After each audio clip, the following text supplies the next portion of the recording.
네, 저희가 이제 6장 우리의 보상에 대해서 공부를 하고 있습니다. 저희에게 주시는 보상이 굉장히 많았고 심판이 또 있는데, 먼저 죄인으로서 심판은 우리 갈보리 십자가에서 우리 주 예수 그리스도께서 우리의 모든 죄를 다 본인 자신의 피로써 다 덮어주셨다는 걸 우리가 알고 있습니다. 그 다음에 아들로서의 심판은 우리가 매일매일 겪는 그런 우리를 너무나 쉽게 얽어매는 죄에 대해서 우리가 매일 우리를 판단하고 우리를 보면서 매일 회개하고 주님께 나아가는 그것이 아들로서의 심판이었다는 걸 보셨고요. 그 다음은 종으로서의 심판이 있었습니다. 종으로서의 심판은 우리가 구원받은 후에 그리고 예수 그리스도를 위해서 행한 일에 대해서 보상을 받게 되는 그런 보상의 심판을 말씀드리고 있습니다. 저번 시간에 어디까지 저희가 보았는가 하면요, 158페이지에 금과 은에 대해서 우리가 보았고요. 우리 보물이 고린도 전서에서 우리의 나중에 심판받을 때 금으로 판단될 것인지, 우리가 이 지상에서 행했던 일이 은이 될 것인지, 아니면 보석이 될 것인지, 아니면 나무가 될 것인지, 짚이 될 것인지, 건초가 될 것인지를 주님께서 일일이 다 심판하신다고 말씀하셨습니다. 그 중에 금과 은은 주님을 높이는 것이 금이었고 주님을 증거하는 것이 은이라는 것을 우리가 저번 시간에 간략하게 보았습니다.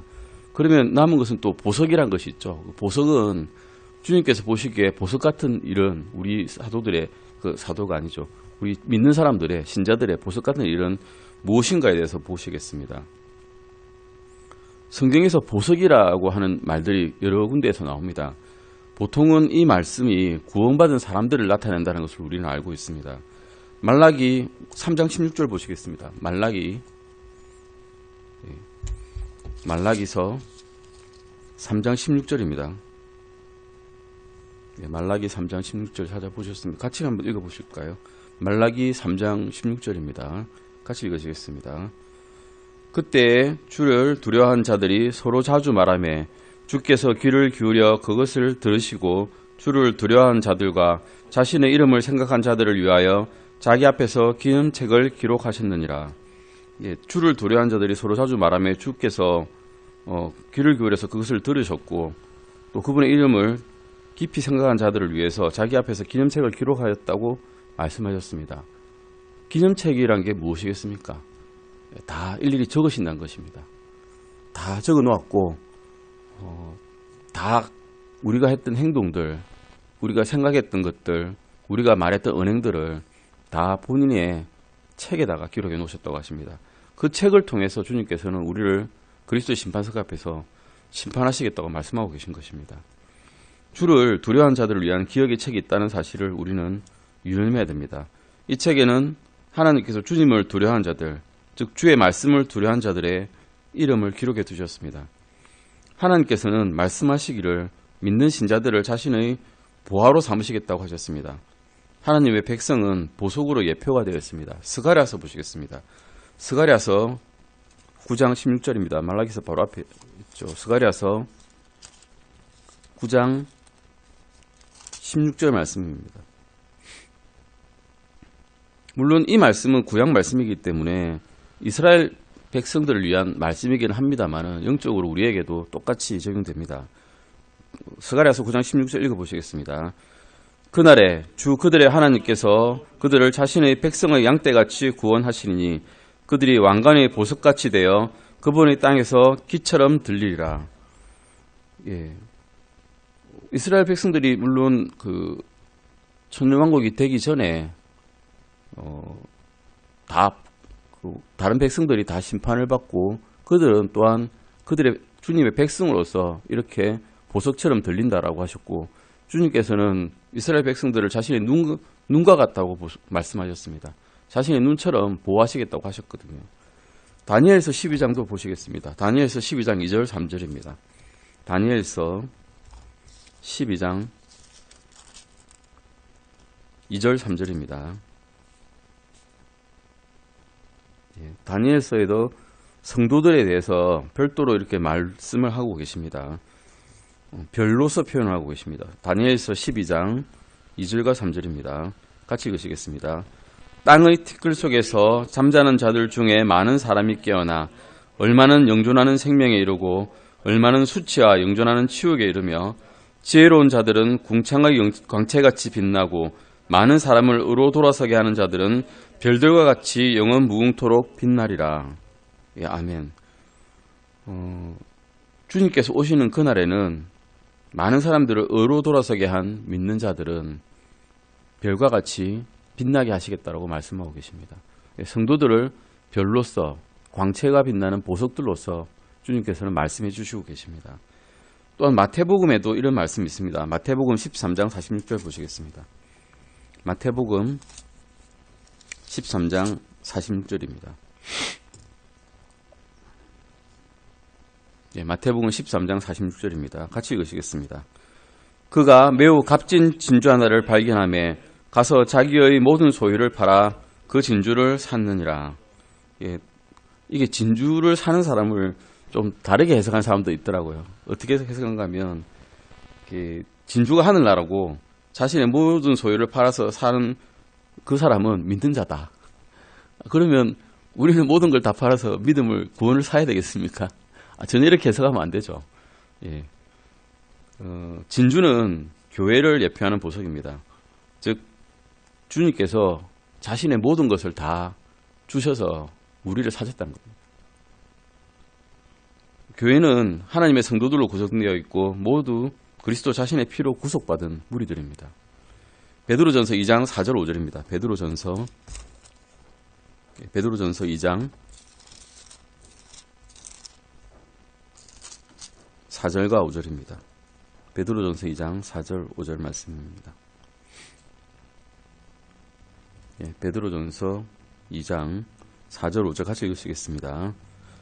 참으로 사람들에게는 거부당하였으나 하나님께는 선정받은 돌 곧 보배로운 산돌이신 그분께 나아와 너희도 살아있는 돌들로서 영적 집으로 건축되고 예수 그리스도를 통해 하나님께서 받으실 만한 영적 희생물을 드리는 거룩한 제사장이 되었도다.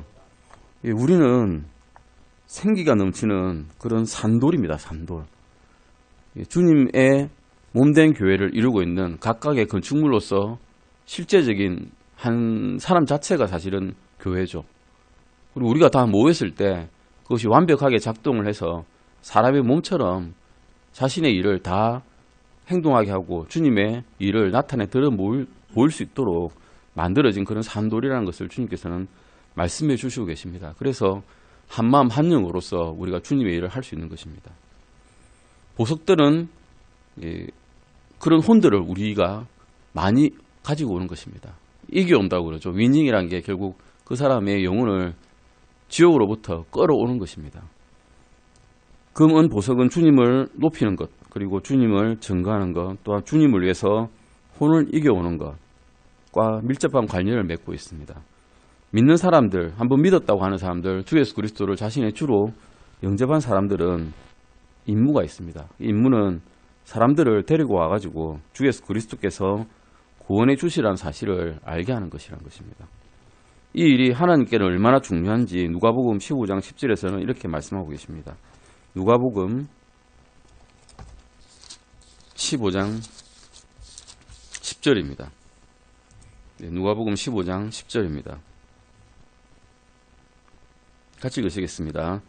내가 너희에게 이르노니 이와 같이 회개하는 한 죄인으로 인하여 하나님의 천사들 앞에서 기쁨이 있느니라 하시니라. 여기서 보시면 천사들이 기뻐한다고 하지 않았습니다. 천사들 앞에서 기쁨이 있습니다. 천사들 앞에 누가 있겠습니까? 예, 우리의 허다한 증인들이 있습니다.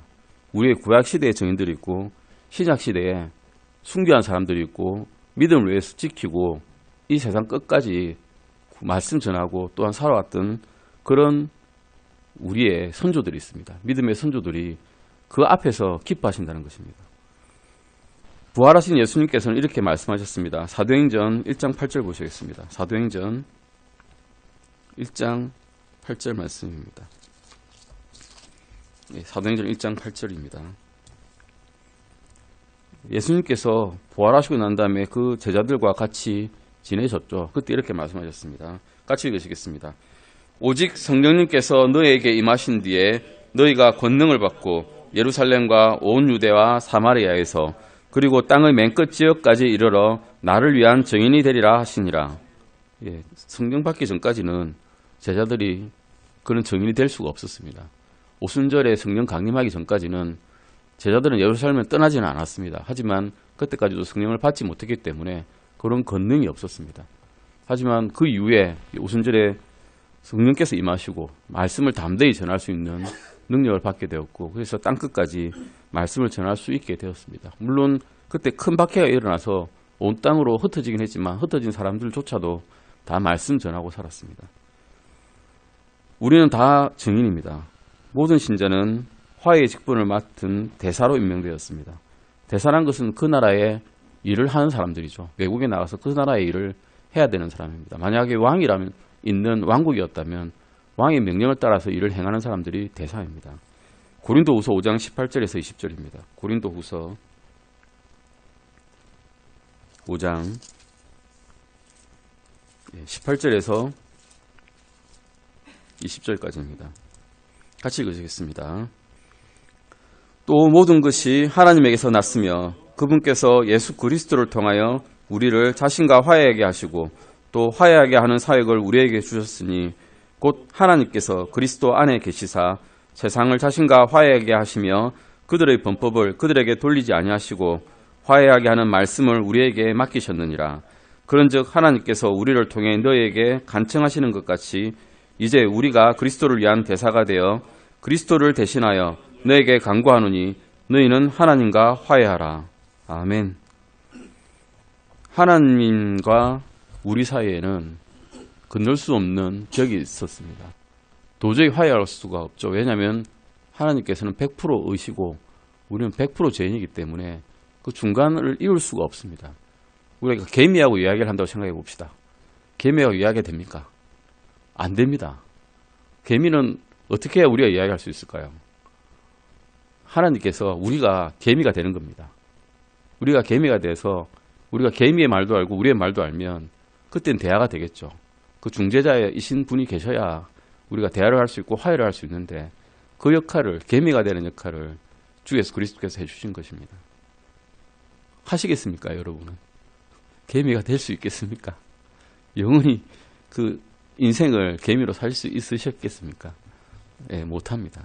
근데 주 예수 그리스도께서는 우리를 위해서 그렇게 해주셨습니다.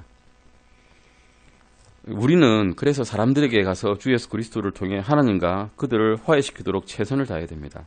이 사역은 가정 방문이 있을 수 있고요. 거리 설교가 있을 수 있고 전도지를 나누어주는 방법이 있습니다. 전도지를 나누어주는 일은 가장 효과적이고 쉬운 길입니다. 부끄럽지도 않고요. 사실은 별로. 주면 되거든요. 별로 설명도 필요 없습니다. 읽어보십시오 하면 간단합니다. 그리고 읽어볼 건지 안 볼 건지는 본인의 몫입니다. 그래서 전도지 나눠주는 것이 가장 쉬운 방법입니다. 친구를 통해서 친구에게도 줄 수 있고요. 낯선 사람에게도 줄 수 있는 그런 쉬운 도구입니다. 이것이 씨를 뿌린다는 것입니다. 물론 그 씨는 어디론가 날아갈 수도 있습니다. 아무데도 도착하지 못하고 땅에도 도착하지 못하고 아스팔트에 떨어질 수도 있고 그래서 씨를 열매를 못 맺을 수도 있고 어디 쓰레기통에 가 있을 수도 있습니다. 하지만 이런 방법이 이제 씨를 뿌린다는 것입니다. 전도지를 받는 사람이 그 당시에는 구원받지 못했다 할지라도 후에 구원받을 수도 있고요. 또 다른 전도자가 그 사람을 방문할 수도 있고 어떤 계기를 통해 구원받을 수도 있습니다. 왜냐하면 마음속에 이미 씨가 뿌려졌기 때문입니다. 뿌린 씨에 대한 대가는 받게 될 것입니다. 일을 했다는 것이죠. 예. 허튼 일을 했을 수도 있고 헛된 일을 했을 수도 있지만 아무런 성과가 없을 수도 있지만 일단 시킨 일을 했네라는 말씀은 들을 수 있으실 것입니다. 예. 복음 전도지를 나누어주는 일이 우리 모두가 각자 해야 될 일입니다. 고린도전서 3장 6절에서 9절입니다. 고린도전서 3장 6절에서 9절입니다. 고린도전서 3장 6절에서 9절 같이 읽으시겠습니다. 나는 심었고 아브라함은 물을 주었을 때 오직 하나님께서 자라나게 하셨나니 그런즉 이와 같이 심는 자나 물 주는 자는 아무것도 아니며 자라나게 하시는 이는 오직 하나님이시니라. 이제 심는 자와 물 주는 자는 하나이며 저마다 자기의 수고에 따라 자기의 보상을 받으리라. 우리는 하나님과 함께 일하는 일꾼이요 너희는 하나님의 농사여 하나님의 건물이니라. 우리는 하나님의 농사이고 또한 하나님의 건물이시다라고 말씀해 주심에 감사드립니다. 근데 잘하는 것은 옆에 누가 도와줬다고 잘하는 게 아니란 거죠. 주님께서 씨를 뿌리라고 하신 것은 명령이었고 그 씨를 뿌린 사람들이 각자 열심히 씨를 뿌렸는데 그 사람 마음에 들어가서 자라게 하시는 이는, 즉 주님께 순종하는 마음을 주신 이는 주님이시란 거죠. 결국 우리는 아무것도 한 게 사실은 없고 관망하는 사람일 뿐입니다. 정말로. 뿌리라 했으니까 뿌려놓고 지켜보는 거죠. 주님께서 자라게 하시나 안 자라게 하시나. 자라게 하시는 걸 보면 우리 마음에 또한 기쁨이 있지만 우리의 노력은 별로 없었던 것이죠. 바울은 구령을 수학에 비유했습니다. 우리가 전도지를 돌리고 전가할 때 그것은 씨를 뿌리는 것과 같습니다. 비록 다른 사람이 와서 거기에 물을 줄지라도 말입니다. 우리가 뿌린 씨를 다른 사람이 주님께서 구령할지라도 우리는 그래도 일정 부분 그 몫에 참여를 한 겁니다. 왜냐하면 주님께서 인정해 주시니까요. 그것조차도. 160페이지 잠깐 보시겠습니다. 기초성경부 시리즈 6에 우리의 마지막 보상에 대해서 이제 말씀해 주시고 계십니다. 사실은 보상에 대해서는 저번에 목사님께서 5가지 왕관에 대해서 말씀해 주시면서 다 말씀해 주셨는데 우리 다시 복습해 보는 시간을 가지면 좋을 것 같습니다. 우리의 마지막 보상 읽어보겠습니다. 성경은 말하기를 이 땅에서 주 예수 그리스도를 섬기는 동안 행한 일에 대해서 보상이 있을 것이라고 합니다. 그러나 육신적으로 행한 일에 대해서는 손실이 뒤따를 것이라고 또한 말씀해 주시고 계십니다. 나무나 건초나 집처럼 육신적으로 한 일은 다 죽은 것입니다. 히브리서 기자는 죽은 일에 대해서 다음과 같이 썼습니다. 히브리서 9장 14절 보시겠습니다. 히브리서 9장 14절입니다. 9장 14절입니다. 같이 읽으시겠습니다. 하물며 영원하신 성령을 통해 자신을 정없이 하나님께 드린 그리스도의 피는 죽은 행위로부터 너희 양심을 얼마나 더 많이 깨끗하게 하여 살아계신 하나님을 섬기게 하겠느냐. 죽은 행위로 아무리 열심히 해도, 즉 율법의 행위로서 우리가 피를 쏟고 동무의 피를 그때 갖다 드리고 자신의 재산을 갖다 바쳐도 우리 양심을 깨끗하게 하지 못한다는 겁니다. 이스라엘 사람들도 1년은 좀 그렇게 편안하게 살았습니다.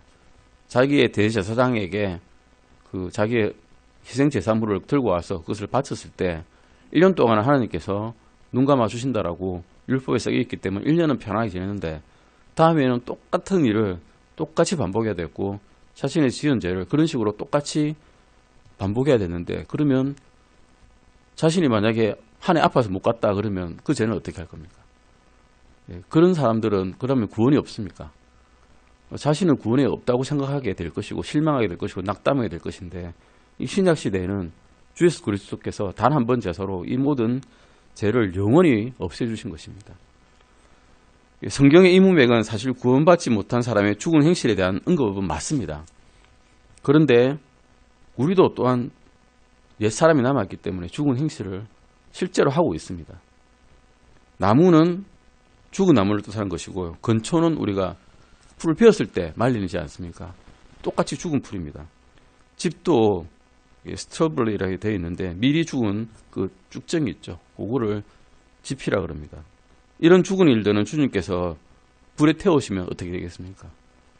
깔끔하게 다 타고 아무것도 남지 않죠.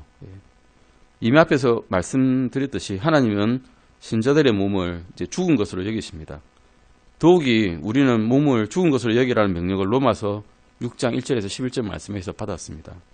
그러므로 죽은 육신으로 행하신 일은 죽은 나무와 건초와 그런 거루터기는 뿌리째 뽑히는 겁니다. 이거는 이제 죽어버린 것이죠. 하지만 믿음과 성령으로 말미암은 일들은 올바른 종류의 일을 이야기합니다.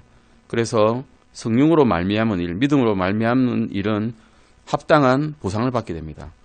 우리가 일을 많이 했다고 판단을 하시는 게 아니라 질로서 하나님의 말씀으로서 이런 일을 했구나라는 것으로 판단을 하시게 될 것입니다. 바울은 모든 사람들이 지은 일에 대해서 불로서 밝히 드러낼 것이라고 이야기하고 있습니다. 고린도전서 3장 13절에서 15절 보시겠습니다. 고린도전서 3장 13절에서 15절입니다. 고린도전서 3장 13절에서 15절입니다. 같이 읽어보시겠습니다. 각 사람의 일이 드러나리라. 그날이 그것을 밝히 드러내리니 이는 그것이 불에 의해 드러나고 그 불이 각 사람의 일이 어떤 종류인지 그것을 시험할 것이기 때문이라. 어떤 사람이 그 기초 위에 세운 일이 남아있으면 그는 보상을 받고 어떤 사람의 일이 불타면 그는 보상의 손실을 당하리라.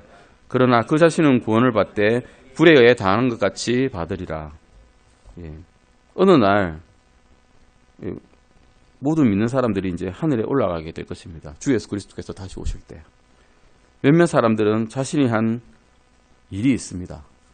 자신은 옳게 행동했다고 생각하고 주님을 위해서 일을 했다고 생각했는데, 그리고 일도 굉장히 많이 했다고 생각했는데 그 일들이 불을 통과할 때 다 타버리고 한 줌의 재로 남게 된다고 생각해 보십시오. 그는 오 주여 저는 이 모든 것을 주님을 위해서 했습니다라고 말할지도 모르겠습니다. 그때 주님은 이렇게 대답을 하십니다. 그러나 나는 너에게 그 일을 하라고 말한 적이 없다. 여러분도 아시다시피 우리가 주님을 위해서 일한 것이 중요한 것이 아니라 주님께서 우리를 통해서 하신 일이 더 중요합니다. 우리는 도구일 뿐이죠. 실제로 도구일 뿐이고, 왜냐하면 능력이 없거든요. 뭔가 하나님의 일을 할 만한 능력이 없습니다. 꾸준히 할 능력도 없고 끈기도 없고 인내도 없습니다. 그런데도 주님께서는 일을 주셨고 그 일을 우리를 통해서 하시게끔 한 것입니다. 주님께서는 우리께 얼마나 많은 일을 했는가에 관심이 있는 것이 아니라 어떤 종류의 일을 했는가에 더 관심이 있으십니다. 주님께서는 일을 한 동기도 알고 계시고요. 왜 일을 했는지도 알고 계시고 어떤 식으로 일을 했는지도 아시고 계시고 누가 그 일을 했는지도 다 알고 계십니다. 이를 위한 순수한 동기는 사랑이어야 되고, 이를 위한 정확한 방법, 일을 하는 정확한 방법은 믿음으로 사는 것이고, 일을 하는 적합한 수단은 성령을 통해서 나타나야 된다라고 말씀하고 계십니다. 히브리서 6장 10절 보시겠습니다. 히브리서 6장 10절입니다. 히브리서 6장 10절 말씀입니다. 네, 같이 읽으시겠습니다. 하나님은 불의하지 아니하사 자신의 이름을 위해 너희가 보여준 너희 행위와 사랑의 수고 곧 너희가 성도들을 섬겨온 것과 또 섬기고 있는 것을 잊지 아니하시느니라. 아멘. 주님께서는 이것을 다 아시고 계시다는 것입니다. 우리가 서로를 사랑하는 것을, 각각의 성도들을 서로 사랑하는 것을 다 아시고 계시다고 말씀하고 계십니다. 데살로니가 전서 1장 3절도 보시겠습니다. 데살로니가 전서 1장 3절입니다. 데살로니가 전서 1장 3절입니다. 같이 읽으시겠습니다. 하나님 곧 우리 아버지의 눈앞에서 우리 주 예수 그리스도 안에 있는 너희의 믿음의 행위와 사랑의 수고와 소망의 인내를 끊임없이 기억하기 때문이니. 주님께서는 이렇게 우리가 서로를 위해서 사랑하고 서로를 세워주기 위해서 노력하는 것을 다 아시고 계십니다. 갈라디아서 5장 6절도 보시겠습니다. 갈라디아서 5장 6절 말씀입니다. 같이 읽으시겠습니다. 예수 그리스도 안에서는 할례나 무할례나 아무 효력이 없으되 오직 사랑으로 일하는 믿음뿐이니라. 우리는 사실 사랑으로 뭉쳐진 공동체입니다. 서로 무언가 이득을 위해서 모인 건 아니지 않습니까? 서로 섬겨주기 위해서, 세워주기 위해서, 서로 각자의 길에서 벗어나지 않도록 도와주기 위해서 모인 공동체입니다. 성령에 대해서 성경은 다음과 같이 말씀하고 계십니다. 성령은 일을 하는 적합한 수단을 이야기하는 거죠. 우리가 할 수 있는 적합한 수단, 우리가 일을 할 수 있는 적합한 방법은 성령을 통해서 하는 것입니다. 스가랴서 4장 6절입니다. 스가랴서 4장 6절 말씀입니다. 같이 읽으시겠습니다. 스가랴서 찾으셨으면 스가랴서 4장 6절 찾으셨으면 같이 읽으시겠습니다. 그때 그가 내게 응답하여 말하여 이르되 주께서 스룹바벨에게 하신 말씀이 이러하니라. 이르시되 힘으로 되지 아니하고 능력으로 되지 아니하며 오직 내 영으로 되느니라. 만군의 주가 말하노라. 힘이 있는 사람 교회 내에 충분히 있을 수 있습니다. 능력 있는 사람 많습니다. 근데 주님의 일은 이런 힘으로도 안 되고 능력으로 되지 않는다는 말씀이 좀 감사하기도 하죠. 사실은 능력 없는 사람도 능력이 해주시니까 주님의 일은 이렇다는 것입니다. 그것이 주님의 일을 하는 적합한 수단이라는 것입니다. 그리고 주님의 일을 하는 또 방법을 그럼 알아야 됩니다. 주님의 일을 하는 방법은 믿음입니다. 히브리서 11장 6절 보시겠습니다. 히브리서 11장 6절 말씀입니다. 히브리서 11장 6절 말씀입니다. 같이 읽으시겠습니다. 그러나 믿음이 없이는 하나님을 기쁘게 하지 못하나니 그분께 가는 자는 반드시 그분께서 계시는 것과 또 그분께서 부지런히 자신을 찾는 자들에게 보상해 주시는 분이심을 믿어야 하느니라. 우리는 믿음을 통해서만 일을 할 수가 있다는 것입니다. 로마서 14장 23절 말씀에서도 믿음에서 나지 않는 것은 무엇이든지 다 죄라고 말씀하고 계십니다. 믿음은 하나님의 계시된 뜻 위에 근거합니다. 즉 우리가 성경 말씀을 믿지 않냐고 다른 걸 믿으면 모든 일이 허사가 됩니다. 알지 못하고 하는 거잖아요. 제대로 만약에 건물을 짓는 게 아니라 어떤 비행기를 하나 만든다고 생각해 봅시다. 비행기를 만드는데 설계도가 없습니다. 대충 그냥 그 제품 부품을 끌어다가 맞춘다고 비행기가 되겠습니까? 기초가 있어야 되고 어떤 설계도가 있어야 됩니다. 그 설계도가 성경 말씀이란 거죠. 우리가 일을 하는 데 있어서 성경 말씀에 기초를 두지 않으면 한 일이 모두가 다 잘못된 일밖에 되지 않는다는 것입니다. 먼저 우리는 하나님께서 원하시는 것이 무엇인지 알아야 되고 또한 그분의 뜻에 순종을 해야 됩니다. 성경을 먼저 알고 그 성경 말씀에 순종하는 것이 필요하다는 것이죠. 하나님이 원하시는 것은 옳다는 것을 우리가 알고 있고 우리의 원함은 잘못됐다는 것도 인정해야 됩니다. 그게 제일 어렵습니다. 나는 분명히 하나님의 뜻대로 한다고 하는데 그것이 내 육신의 욕심대로 가고 있는 경우에는 내가 잘못됐다는 걸 인정하기 싫거든요. 또 많이 갔습니다. 상당히 멀리 가면 더 돌아오기가 싫습니다. 그런데 인정을 해야 됩니다. 주님을 기쁘시게 할 수 있는 한 가지 방법은 성령께서 우리를 인도하시도록 자신을 굴복시키는 것입니다. 이 예를 두셨는데요. 어떤 사람이 믿음으로 돈을 많이 기부했답니다. 미국에서 한 1,000달러, 한 100만 원 기부했답니다. 그런데 옆에 있는 사람이 나도 돈 있는데 나도 기부할 수 있는데 이러면서 다른 사람에게 보이기 위해서 같이 기부했다고 합시다. 그러면 나중에 기부했는데 축복 안 주시면 돈 더 벌게 안 해주시면 나 기부했는데 왜 주님께서 나한테 복을 안 주시나 하고 원망할 수가 있거든요. 순수한 믿음의 연gat이 아니라 다른 사람에게 보이기 위해서 하는 것은 필요가 없다는 것이죠. 이것이 하나님의 영의 인도함을 따라 믿음으로 행했는가 아니면 자신을 내보이기 위해서 했는가의 차이라는 것입니다. 아나니아와 삽비라의 예를 우리가 알고 있는데 사도행전 4장 36절에서 5장 2절까지 한번 읽어보시겠습니다. 사도행전 4장 36절에서 5장 2절까지 한번 읽어보시겠습니다. 사도행전 4장 36절에서 5장 2절까지입니다. 같이 한번 읽어보시겠습니다.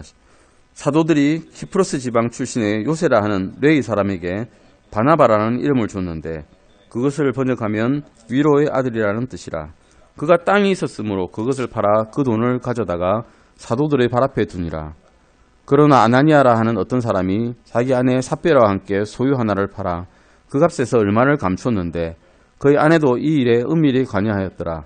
그가 일부만 가져다가 사도들의 발 앞에 두거늘 베드로가 이르되 아나니아야 어찌하여 사탄이 내 마음에 가득 차서 내가 성령께 거짓말을 하고 땅값의 얼마를 감추느냐. 이렇게 말씀하고 있습니다. 여러분은 레위 사람이라는 사람을 아시죠? 레위 지파를 알고 계실 겁니다. 레위 지파는 이스라엘 지파 중에서 유일하게 땅이 없는 지파입니다. 근데 바나바는 땅이 있었습니까? 없었습니까? 땅이 있었습니다.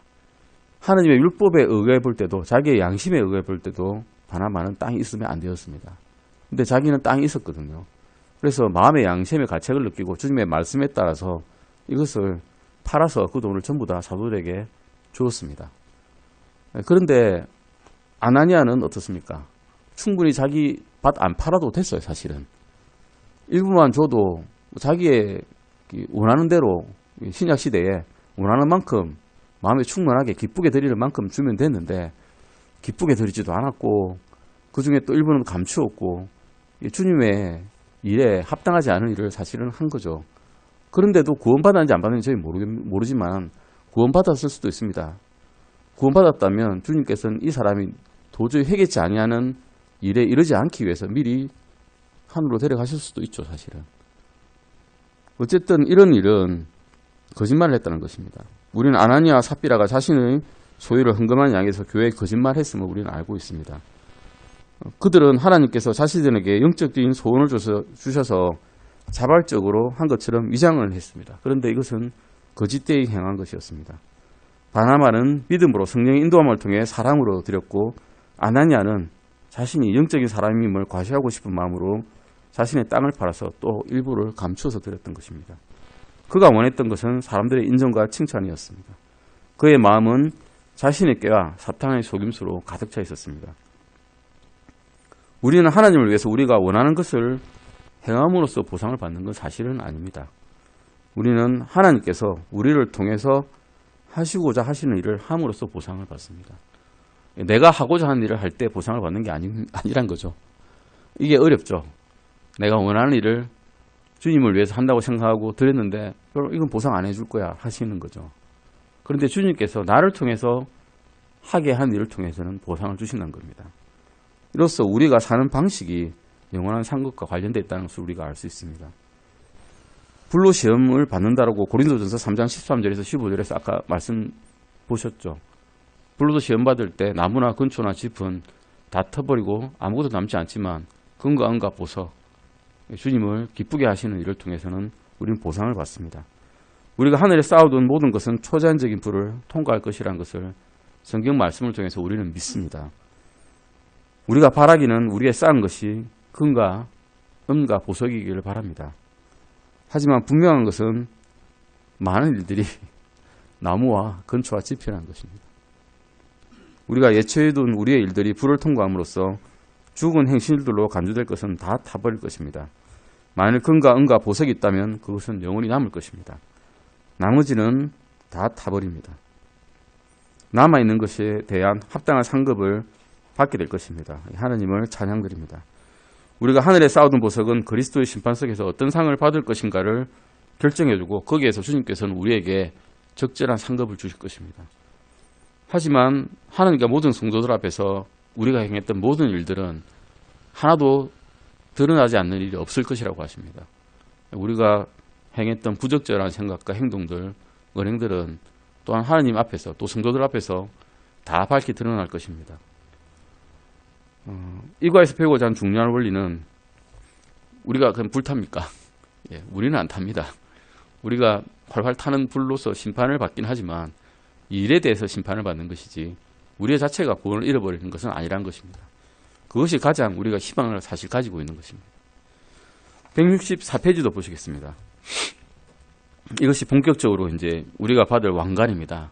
예전에 그림으로서 이 파워포인트 슬라이드로서 우리가 기쁘게 보고 설명을 다 들었는데 우리는 기억력이 별로 좋지 않습니다.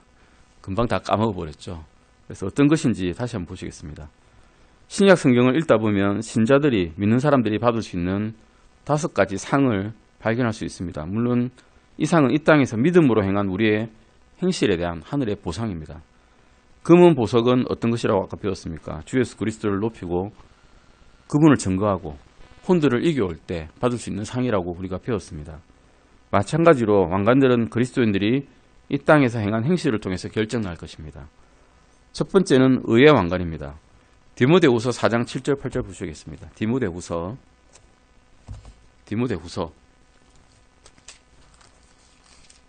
4장 7절과 8절입니다. 디모데후서 4장 7절 8절 찾으셨으면 읽으시겠습니다. 내가 선한 싸움을 싸우고 나의 달려갈 길을 마치고 믿음을 지켰은즉 이후로는 나를 위하여 의의 관이 예비되어 있나니 곧 의로운 심판자께서 그날에 그것을 내게 주실 것이요 내게만 아니라 그분의 나타나심을 사랑하는 모든 자들에게도 주시리라. 아멘. 가장 받기 쉬운 왕관일 것 같습니다. 다른 건 못 받아도 이거는 받아야 될 것 같습니다. 예. 그분께서 나타나심을 사랑하는 모든 자들에게 주신다고 하셨습니다. 그런데 성경에는 또 어떤 말씀이 있는가 하면 더 크고 두려운 날이라는 말씀이 있습니다. 요한계시록에 있죠. 주님께서 나타나시는 날이 믿는 자에게는 기쁜 날이 되겠지만 믿지 않는 자에게는 저 크고 두려운 날로 표현이 되어 있습니다. 예, 우리가 저 크고 두려운 날이 되면 안 됩니다. 우리는 기쁜 날이고 주님께서 나타나시는 것을 깊이 사모하는 사람이기 때문입니다. 이 구절은 이 생의 마감을 앞둔 바울이 주 예수 그리스도께서 그리스도의 심판석에서 자기에게 줄 왕관에 대해서 말하는 장면입니다. 의의 왕관은 그리스도와 그분의 나타나심을 간절히 기다리는 모든 신자들에게 주어집니다. 데살로니가 전서 4장 13절에서 17절입니다. 데살로니가 전서 4장 13절에서 17절까지 같이 한번 읽어보시겠습니다. 데살로니가 전서 4장 13절에서 17절까지입니다. 같이 읽으시겠습니다. 그러나 형제들아 잠자는 자들에 관하여 너희가 모르기를 내가 원치 아니하노니 이것은 너희가 아무 소망 없는 다른 사람들 같이 슬퍼하지 아니하게 하려 함이라. 우리가 예수님께서 죽으셨다가 다시 일어나셨음을 믿을진데 그와 같이 예수님 안에서 잠자는 자들도 하나님께서 그분과 함께 데려오시리라. 우리가 주의 말씀으로 너희에게 이것을 말하노니 곧 주께서 오실 때까지 살아서 남아있는 우리가 결코 잠자는 자들보다 앞서지 못하리라. 주께서 호령과 천사장의 음성과 하나님의 나팔 소리와 함께 신이 하늘로부터 내려오시리니 그리스도 안에서 죽은 자들이 먼저 일어나고 그 뒤에 살아서 남아있는 우리가 그들과 함께 구름들 속으로 채워 올라가 공중에서 주를 만나리라. 그리하여 우리가 항상 주와 함께 있으리라. 아멘. 18절에서는 이렇게 결론을 내립니다. 그러므로 이 말씀들로 서로 위로하라고 결론을 내리고 계십니다. 이것 때문에 우리가 이 땅에서 고통과 고난이 있더라도 핍박이 있더라도 견딜 수가 있는 것이죠. 13절에서 17절 말씀은 교회의 휴고 시점에 대해서 말씀하고 계십니다. 18절에서 바울은 영광스러운 날을 고대하는 우리들에게 이 날이 위로의 근원이 됨을 말씀해 주고 계십니다. 몇몇 신자들은 그들의 상급을 잃어버리게 될 것입니다. 왜냐하면 설교나 가르침 속에서 주 예수 그리스도의 오심에 대해서 합당하게 강조하지 않았기 때문입니다. 예수님은 계시록에서 이런 일이 있을 것이라고 말씀하셨습니다. 계시록 3장 11절입니다. 요한계시록 3장 11절 말씀입니다.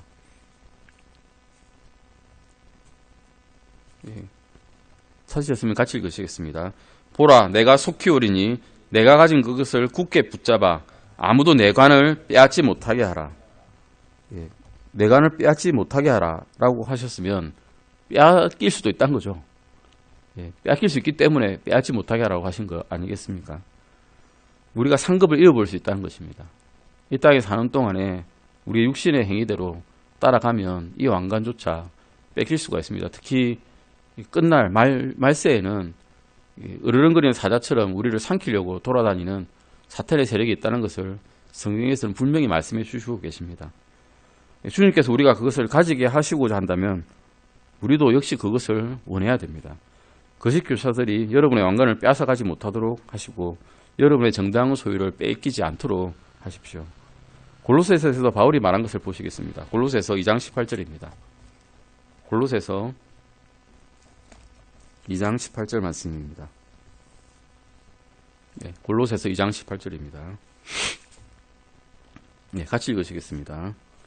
아무도 꾸며낸 겸손과 천사 숭배로 너희를 속여 너희 보상을 빼앗지 못하게 하라. 그런 사람은 자기가 보지 아니한 그것들 속으로 들어가 자기의 육신적 생각으로 말미암아 헛되이 우쭐대며. 빼앗길 수 있는 방법이 있습니다. 겸손을 꾸며내면 빼앗깁니다. 천사로 숭배하면 빼앗깁니다. 천사 숭배하는 어떤 종교를 저는 알고 있습니다. 거기 위험하죠, 사실. 구원은 있을지라도 보상이 없습니다. 혹시라도. 구약 성경에서는 900개 이상, 신약 성경에서는 최소 100개 이상 주 예수 그리스도의 재림에 대해서 말씀하고 계십니다. 이 구절을 통해서 우리는 세상의 일들에 매이지 말아야 함도 알고 있습니다. 디모데후서 2장 4절입니다. 디모데후서 2장 4절입니다. 같이 읽으시겠습니다. 전쟁을 하는 어떤 사람도 이 세상 삶의 일에 얽매이지 아니하나니 이것은 그가 자기를 군사로 택한 자를 기쁘게 하려 함이라. 전쟁이라고 하는 위급한 일이 있으면